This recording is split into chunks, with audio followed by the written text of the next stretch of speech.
Right. ఉమ్మడి కర్నూలు జిల్లా పత్తికొండ నియోజకవర్గంలో ఉన్న తుగ్లి, పెరవలి, జొన్నగిరి లాంటి ప్రాంతాల్లో వజ్రాల వేట కొనసాగుతుంది. తొలకరి చినుకులు పడగానే ఈ ప్రాంతాల్లో ప్రతి ఏటా దొరికేటువంటి రంగు రాళ్ల కోసము సుదూర ప్రాంతాల నుంచి ఈ ప్రాంతానికి వచ్చి తమ యొక్క అదృష్టాన్ని పరీక్షించుకునేందుకు పెద్ద సంఖ్యలో తరలి వస్తున్నారు.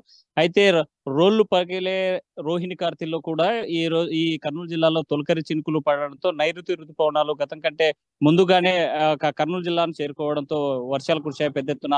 ఈ ప్రాంతాల్లో గత 15 రోజుల నుంచి పత్తికొండ, తుగ్లి, పేరవలి, జొన్నగిరి లాంటి ప్రాంతాల్లో వజ్రాల వేట కొనసాగుతుంది. అదృష్టవంతులకి వజ్రాలు దొరికేటువంటి పరిస్థితి ఉంది. అయితే ఇవాళ తాజాగా చూసుకుంటే పత్తికొండకు సంబంధించిన ఒక రైతుకి జొన్నగిరి ప్రాంతంలో ఉన్న పంట పొలాలు ఏవైతే ఉన్నాయో అందులో ఒక వజ్రం దొరికింది. దాని విలువ 2 లక్షలు ఉంది. అయితే స్థానికంగా ఉన్నటువంటి ఒక వ్యాపారి 2 లక్షల ఖరీదుకు కొనడంతో పాటు 2 తులాల బంగారు ఇచ్చినటువంటి పరిస్థితి అయితే కనిపిస్తుంది. మనం చూస్తున్నాం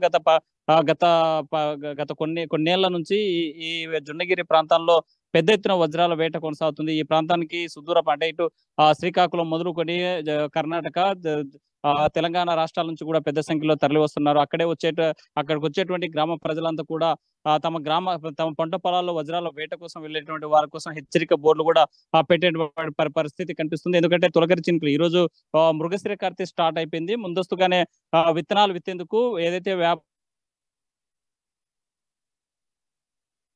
చేసుకొని విత్తనం కోసం రెడీ చేసి సిద్ధం చేసుకున్నటువంటి పరిస్థితుల్లో వజ్రాల అన్వేషణ కోసం వచ్చేటువంటి వారంతా కూడా ఆ పంట పొలాల్లో తిరుగుతూ అక్కడ ఉన్నటువంటి వజ్రాల అన్వేషణ కొనసాగిస్తున్నటువంటి నేపథ్యంలోనే ఆ పంట పొలాలు కూడా పూర్తిగా గట్టపడి విత్తనానికి ఉపయోగకరంగా లేనటువంటి వాతావరణం ఏర్పడుతుంది. ఇలాంటి పరిస్థితుల్లో మేము మళ్ళీ ఒక 5,000 నుంచి 10,000 రూపాయలు ఖర్చు పెట్టుకొని ఈ యొక్క పొలాన్ని రూపు చేసుకొని విత్తనం విత్తుకునేటువంటి పరిస్థితి ఉంది.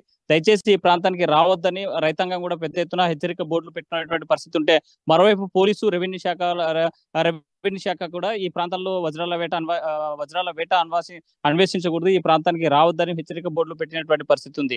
అయితే మనం చూస్తున్నాం ఈ ప్రాంతానికి తమ అదృష్టం బాగున్నటువంటి ఈ ఏడాది వజ్రాల అన్వేషణ కోసం పోతే అక్కడ కనీసం ఒక రంగురాయి లేకపోతే వజ్రమో దొరికితే తమ భవిష్యత్తు మారిపోతుంది, తన ఆర్థిక స్థితిగతులు బాగుపడతాయనేటువంటి సుదూర ప్రాంతాల నుంచి వచ్చేటువంటి వారికి మాత్రం చాలా మంది ఒక వందలాది సంఖ్యలో తరలి వస్తా ఉంటే ఒకరిద్దరికి మాత్రం వజ్రాలు దొరికేటువంటి పరిస్థితి ఉంది. అదృష్టవంతులు దొరికేటువంటి పరిస్థితి ఉంది. అయితే ఆ పత్తికొండ సంబంధించిన ఒక రైతుకి 2 లక్షలు విలువ చేసేటువంటి వజ్రం దొరకడంతో తన యొక్క తలరాత మారిపోయిందనేటువంటి ఆనందోత్సవాలు వ్యక్తం చేసేటువంటి పరిస్థితి ఉంది. అయితే స్థానికంగా ఉన్నటువంటి వజ్రాల వ్యాపారి 2 లక్షలతో పాటు 2 తులాల బంగారం ఇచ్చి కొనుక్కున్నటువంటి పరిస్థితి.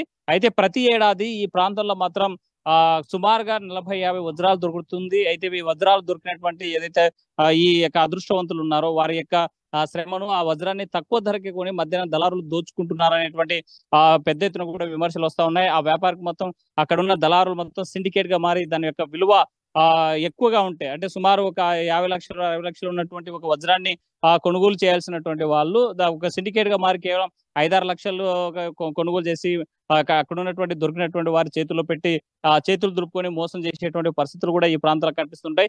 ఏదేమైనా మాత్రం పత్తికొండ నియోజకవర్గం, తుగ్లి, పేరవలి, జొన్నగిరి లాంటి ప్రాంతాల్లో వజ్రాల అన్వేషణ కొనసాగుతుంది. ఆ పంట పొలాల్లో విత్తనాలు వేసేంత వరకు కూడా వజ్రాల వేట కొనసాగుతుంది. అదృష్టవంతులు తమ అదృష్టాన్ని పరీక్షించుకునేందుకు సుదూర ప్రాంతాల నుంచి ప్రాంతానికి వచ్చేటువంటి పరిస్థితి స్పష్టంగా కనిపిస్తుంది. మరికొంతమందికి ఇంకా ఈ విత్తనం వేసేటువంటి సమయం ఇంకా కొంతకాలం ఉంది కాబట్టి వజ్రాల వేట మాత్రం ఆశావహులంతా అక్కడ వజ్రాల వేట కొనసాగిస్తున్నారు. Over to studio.